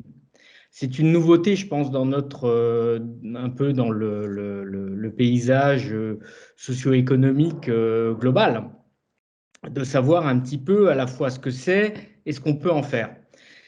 Et c'est vrai que la solution que Patrick a proposée via la plateforme qui s'appelle Éclore, en soi, le nom est déjà tout un programme, eh bien, est une réponse, effectivement. Alors, nous, ça nous intéresse, effectivement. Alors, il dit qu'on est les derniers à avoir donné notre accord. Oui, enfin, les derniers, mais c'était sur le fil, hein, en termes de temporalité. On s'est prononcé un peu tous en même temps, et effectivement, on avait tous co-signé déjà les documents PTRTE et autres, où cette notion était déjà évoquée administrativement parlant, va-t-on dire. Et pour un peu pour l'humour, je dirais quand même à Patrick que nous avons été au Val de Fensch les premiers à signer le PTRTE et bien avant la CCPHVA d'ailleurs. Et nous n'avons pas signé d'ailleurs, je te rassure, mon beau. Nous n'avons pas encore signé. C'est vrai que tu n'as toujours pas signé, exact. C'est exact. Donc, tu vois, nous l'avons signé déjà depuis longtemps. Donc, comme quoi, on n'était pas forcément les derniers sur le coup. Donc, je crois que, encore une fois, la problématique posée est vraiment une problématique très importante de laquelle aucune collectivité aujourd'hui ne peut s'extraire. Là, on nous propose une démarche où je pense effectivement tous les champs du possible sont à explorer. Et c'est exactement ce que nous propose la CCPHVA. C'est là-dedans qu'on s'investit. On va voir, je pense, effectivement, il faut qu'on voit ensemble comment on peut faire quelque chose, en tout cas. On est, nous, sur un territoire où en plus le numérique va prendre une importance toute particulière.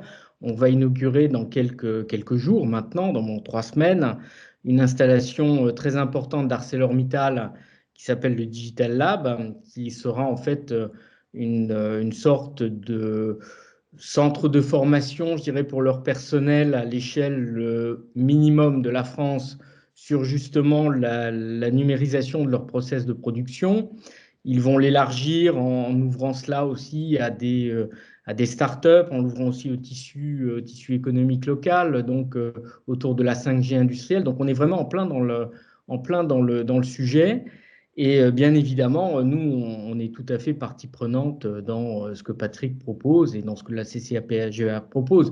Après, à voir effectivement comment on peut adapter tout ça, sachant qu'il faut toujours se rappeler que l'objectif, ce n'est pas de faire des réunions d'entre-soi où on parle de choses que nous sommes 10-15 à comprendre, mais que ce qu'il faut, c'est effectivement aller vers l'usager. Il faut toujours se dire que l'usager, lui, n'est pas forcément totalement baigné, imprégné de toutes ces problématiques, voire même du vocabulaire parfois qui peut lui paraître un peu étrange, voire étranger. Je l'ai vécu dans une autre vie professionnelle puisque je m'occupais d'une chose qui s'appelle le lycée 4.0, que les gens du Grand Est connaissent. Et on a eu une surprise très rapidement avec nos élèves lycéens, dont tout le monde nous disait qu'ils naissaient avec un ordinateur ou un smartphone au bout de la main. Mais on s'est très vite aperçu que ce n'est pas pour autant qu'ils sont des grands spécialistes de l'usage informatique. Ils sont surtout des spécialistes de l'application, c'est-à-dire d'appuyer sur un écran et que tout fonctionne. Mais le jour où ça ne fonctionne pas, c'est un autre problème. Et on est un peu sur des problématiques similaires à celles qu'on peut rencontrer sur l'exploitation de la donnée. Mais je le répète, c'est vraiment un champ d'investigation, la donnée, qui est quelque chose qui, moi, me paraît fondamental aujourd'hui pour l'avenir de nos territoires. Et c'est dans ce cadre-là, en tout cas, qu'on s'engage dans cette démarche de réflexion commune avec la CCP-HVA, avec l'Eurométropole de Metz, avec Port-de-France-Thionville, et avec Rive de Moselle et puis ceux qui bien se joindront par la suite. Voilà. Donc Stéphane, merci pour ce propos. Moi, j'ai une question complémentaire. En vous écoutant, ça veut dire que l'expérience et l'expérimentation conduite par la communauté de communes Pays de Val d'Azette, c'est finalement une richesse sur laquelle voilà, il est peut-être plus facile de lancer véritablement une action et de façon partenariale. Et deuxième chose que j'entends, c'est que voilà, vous êtes à quelques-uns là à démarrer la co-construction de ce partage, de cette collaboration, et vous invitez, vous ouvrez, voilà, vous ne souhaitez pas rester ce cercle fermé. Alors, sur votre première question, Claudine, oui, vous avez tout à fait raison. L'expertise qu'ils ont acquise depuis maintenant un certain nombre d'années sur le sujet est plus qu'un plus, si je puis dire. C'est vraiment quelque chose qui est fondamental, ne serait-ce que dans la force de persuasion pour pouvoir entraîner tout le monde, sachant qu'effectivement, plus, et je pense que Patrick confirmera là-dessus, plus l'échelle sera large, plus nous pourrons aller loin dans ce que nous pourrons proposer, dans ce que nous pourrons faire. On a parlé d'attractivité, de participer à l'attractivité du territoire, et je crois que là-dessus, l'aspect mutualisation sera effectivement une force d'entraînement tout à fait essentielle. Après, sur la deuxième question, Patrick pourra peut-être plus répondre que moi. Nous, en tout cas, nous, dans notre esprit, oui, l'ouverture est tout à fait d'actualité. Et on ne peut pas concevoir, je pense, ce genre de projet dans un esprit fermé. Mais je ne sais pas, Patrick voudra peut-être plus développer que moi là-dessus. Ah oui, je vais développer très vite. J'ai le sentiment que plus on est de fous, plus on rit. Mais nous, ce qui était important au départ, c'était bien de convaincre au moins une autre interco. D'accord ? Et dans ce sens-là, on avait déjà une base un peu plus élargie que la nôtre. Et donc, et je l'ai redit il n'y a encore pas si longtemps, puisqu'on voyait Jean Rotner samedi dernier, c'est ouvert à toutes les intercos que le sujet intéressera, quelle que soit la porte d'entrée qu'elles souhaiteront prendre. Je prends un exemple. On n'a pas actuellement l'arc mosellan avec nous. Hein. Pourtant, l'Arnaud Spett, je veux dire, bon, ils sont en train de lancer une expérience. Ils ont décidé de passer à la TOMI, hein, taxe incitative. Bah, la prochaine fois que je vais voir Arnaud, je vais dire, écoute, viens participer à l'une ou l'autre de nos réunions. En tout cas là, tu sais qu'on a un outil qui marche. Et ben, si c'est ta première entrée, soyons pragmatiques, c'est ta première entrée dans la gestion de la donnée. Voilà. Et quand Julien discute avec d'autres intercos et qu'on a déjà discuté avec d'autres intercos, il y a des approches dans la gestion de la donnée. Alors, soit on fait quelque chose de très global, de très transversal, et soit on fait du très pragmatique et on dit, moi, ce qui m'intéresse, c'est la qualité de l'air, d'accord? Et bien, cette brique-là, ça m'intéresse, et donc, quelque part, je participe à cette mutualisation et je participe à certaines discussions dans le cadre de certains ateliers, j'allais dire. Voilà. Ok, c'est une précision intéressante, Président, parce que ça pourrait, voilà, peut-être aussi impressionner ou ne pas être une priorité par rapport à des politiques publiques territoriales ou projets de territoire, mais votre idée peut-être de pouvoir s'associer sur certaines briques. Ouais, si j'ai une connerie, que Julien me contredise immédiatement. Hein. Ça va, Julien? Oui, ça va, il n'y a pas de souci. Alors, il y a quand même un point, là je vois Nicolas et Alex qui ont des questions. Je sais que Nicolas a en conclusion une question. Vous avez beaucoup parlé du binôme, du tandem élu-technicien. Je vois, Nicolas, que vous avez envie là peut-être de réagir sur ce point-là. Vous ne l'avez pas fait tout à l'heure, mais… Oui, c'est une question, puisqu'on arrive vers la fin. J'avais une autre question sur la donnée, mais bon, le temps est finalement trop court pour tout ce qu'on a Oui, c'est à une échanger. première. Voilà, c'est une Mais on première. peut revenir. Mais oui. Voilà. Alors, c'est une question concernant c'est la question de la transmission, en fait, hein, du travail qui a été fait. Effectivement, dans le cadre de mes recherches, donc, je suis amené à faire des entretiens semi-directifs auprès de DGS, de maires, de bourgmestres aussi, à l'échelle de la grande région, dans des territoires qui sont comparables à ceux de la CCPHVA. Et semble apparaître un modèle de fonctionnement explicatif dans le cadre de l'impulsion et du déploiement dans la durée de politiques qui visent à numériser les territoires. Donc, ce sont des modèles locaux explicatifs qui méritent bien sûr d'être vérifiés à une échelle plus extensive. Ma question, c'est est-ce que vous avez appréhendé l'après? Alors, je vais illustrer ma question. Je me suis intéressé au territoire d'Aubange, en Belgique, qui est une commune fusionnée, c'est-à-dire que des communes qui, en 1970, ont fusionné sous une seule et même commune. Et l'impulsion du numérique avait été faite par l'ancien DGS, qui est parti il y a un an. Et la nouvelle DGS donc, prend le relais, alors même qu'elle se déclare elle-même peu intéressée par les questions numériques. Mais dans le strict cadre de ses fonctions, elle n'hésite pas cependant à relever des problématiques, notamment par exemple avec Flucity, qui est un logiciel qui a été mis en place par l'ancien DGS, où il y a des problèmes de rétention de données, un problème de souveraineté tout simplement. Donc elle, dans le cadre de sa fonction en tant que DGS, elle va relever quand même des problématiques propres donc aux données. Il s'avère que le bourgmestre actuel depuis 2020, qui était échevin en numérique, continue à vouloir numériser son territoire. Donc l'impulsion, elle est quand même très présente. Mais le bourgmestre en Belgique, dans le cadre d'une commune fusionnée, il est maître chez lui. Hein, donc à l'échelle de la commune, c'est bien une commune fusionnée, c'est une entité politique. Les choses sont différentes dans une association de communes. Et pardonnez-moi d'être un peu provocateur, Monsieur Risser, mais vous risqueriez, après le départ de Monsieur Vian, d'être peut-être un peu seul dans ce projet. Est-ce que vous avez appréhendé l'après ?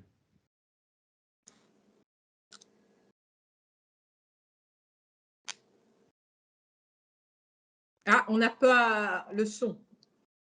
Vous avez coupé le son au président Risser, là. Ça va pas du tout, Nicolas. Voilà, si je me coupe le sifflet moi-même, où va-t-on?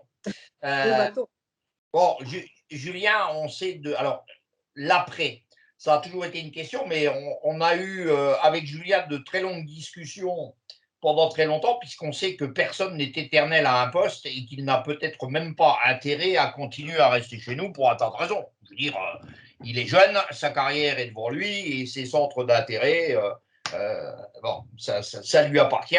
Et bon, nous avions un contrat, je vais dire, moral, qui disait « Julien, vous ne partirez que lorsque je serai à peu près sûr que Éclore fonctionne ». C'est déjà pas si mal. Il ne s'est pas barré avant, d'accord? Là, nous sommes à peu près certains que Éclore fonctionne. Et quand Julien nous a annoncé qu'il allait partir, la question s'est posée, par qui on le remplace? D'accord? Parce que Julien, c'est Julien, avec ses capacités, ses défauts, c'est tout ce qu'on veut. C'est un excellent moment pour réfléchir à comment on fait. D'accord? Et éventuellement remettre en cause un certain nombre de bonnes ou de mauvaises habitudes qui ont été déjà prises.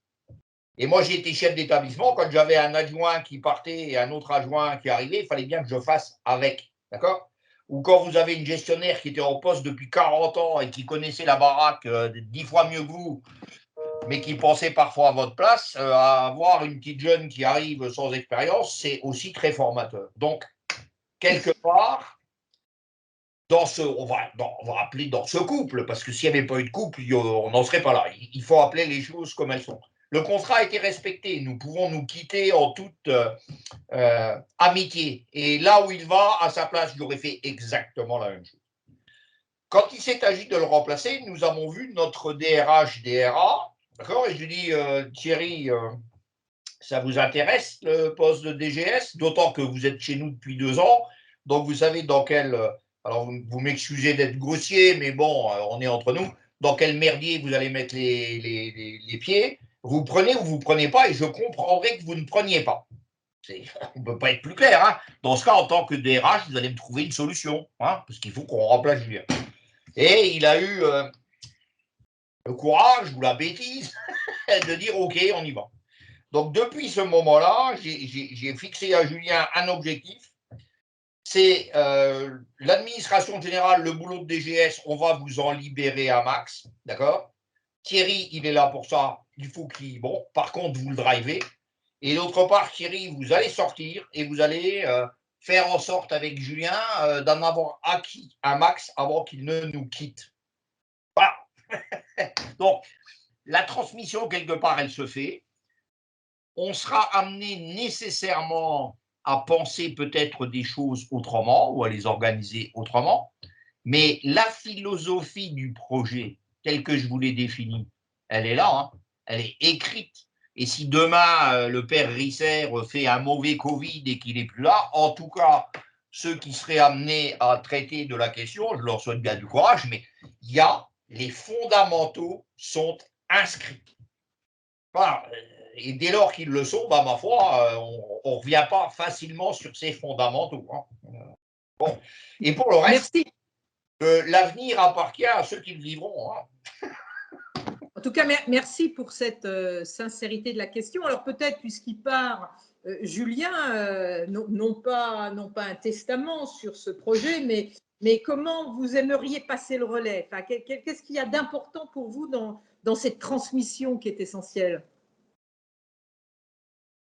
C'est de maintenir je dirais, la dynamique et la philosophie du projet, et de quelque part de pas lâcher. Alors je me comprends déjà bien, mais de pas lâcher au moment difficile.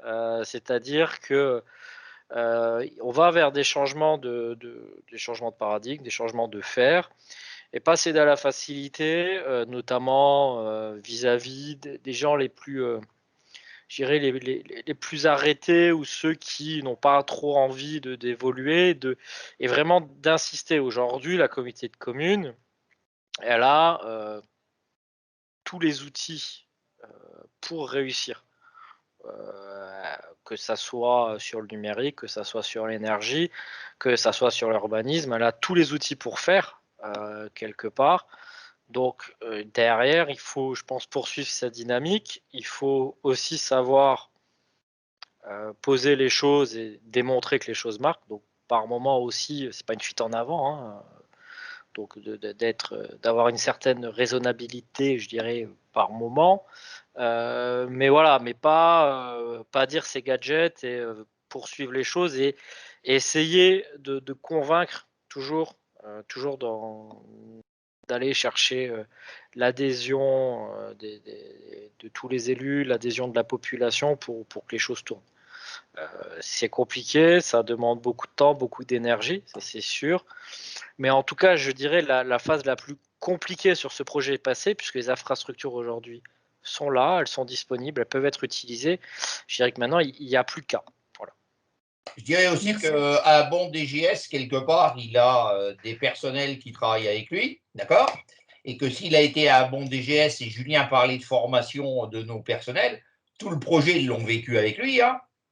À un certain nombre de moments, il y a eu des exigences pour celui qui s'occupe du PLUI, il y a eu des exigences pour celui qui s'occupe un peu plus des énergies, il y a eu des exigences peut-être au niveau des affaires financières ou de la communication. Donc, il y a un morceau du DGS un peu partout, hein. Il y a des compétences peut-être pas aussi rassemblées, peut-être un peu diffuses, mais elles existent. Donc, ton réseau terrestre ne se barre pas à la même, enfin, pas à la même vitesse, mais il ne se barre pas trop vite. La transmissibilité peut être assurée. Voilà. Bon. Parfait. Merci en tout cas, Président. Merci, Julien. Il est 19h12. Je sais que c'est très frustrant, qu'il y a encore plein de questions. Nicolas, il y avait encore une dernière question. Juste une remarque sur la transmissibilité, effectivement. Si je reprends un autre exemple, donc l'exemple d'Aubange, hein, la DGS est quelqu'un qui a travaillé à tous les échelons et qui connaissait le territoire et qui a assisté au processus de numérisation. Voilà, donc effectivement, c'est important. Et Voilà. j'avais dit à Nicolas que j'étais tout à fait disposé à discuter avec le maire d'Aubange à l'occasion. C'est enregistré. Puisque nous sommes par définition transfrontaliers et européens, même dans le projet de la donnée. Hein. Je ne veux d'ailleurs pas concevoir la gestion de la donnée sur le seul territoire français dès lors que nous sommes frontaliers. C'est la non-sens. Je vous rappelle, Monsieur Risser, que vous avez un plan spiel prévu avec le maire d'Aubange bientôt. Oui, bah, le 11, sauf erreur, et je vous ai répondu que je serai présent. Voilà. Bah, écoutez, c'est magnifique. Finalement, on est frustré parce qu'il y a encore plein de questions, mais c'est qu'un début. En tout cas, ce premier webinaire, il ouvre à des coopérations avec des experts. Il ouvre aussi la collaboration avec d'autres territoires. Il ouvre aussi cet usage de la donnée à des entrepreneurs qui seraient intéressés par la question. On va travailler à tirer les fils. Je voulais vous remercier. Merci Alex, merci Nicolas, merci Julien, merci Laurent. Stéphane, merci également d'avoir témoigné et interagi. Et Président, voilà, on va capitaliser votre énergie et avec vous voir comment amplifier, relier cette expérience pour qu'elle vive et qu'elle nourrisse le plus d'acteurs et de territoires possible. En tout cas, merci pour vos belles énergies, vos interventions, et puis merci aux participants. Je pense que les experts ont été suffisamment précis et qu'il n'y a pas eu, selon Mathilde, on suivait en direct aussi, de questions supplémentaires par rapport à la richesse du questionnement des experts. Merci beaucoup, belle soirée à tous et puis à tout bientôt. Merci beaucoup. Au revoir. Et nous sommes toujours ouverts. Alors, on ne l'a peut-être pas dit, mais le fait d'avoir des étudiants, d'avoir des universitaires, des gens qui sont ouvrir l'esprit, pour moi, c'est fondamental. Et comme ancien de l'éducation nationale, je considère que les collectivités ont un devoir de formation et de pouvoir laisser à un certain nombre d'étudiants, encadrés, etc., bien évidemment, des terrains de jeu. Et nous l'avons déjà fait avec des élèves ingénieurs, avec d'autres. Ils ont un peu souffert parfois, parce qu'on est exigeant, parce que tout ce qu'on veut, mais ça me paraît être à la fois une opportunité et un devoir. Et bien voilà. De conclusion. Il y a Nicolas qui a des souvenirs émus. En tout cas, à tout bientôt pour tirer tous ces fils. Merci à chacun d'entre vous et chacune d'entre vous. Belle soirée. Merci beaucoup, au revoir. Merci tout le monde. Au revoir.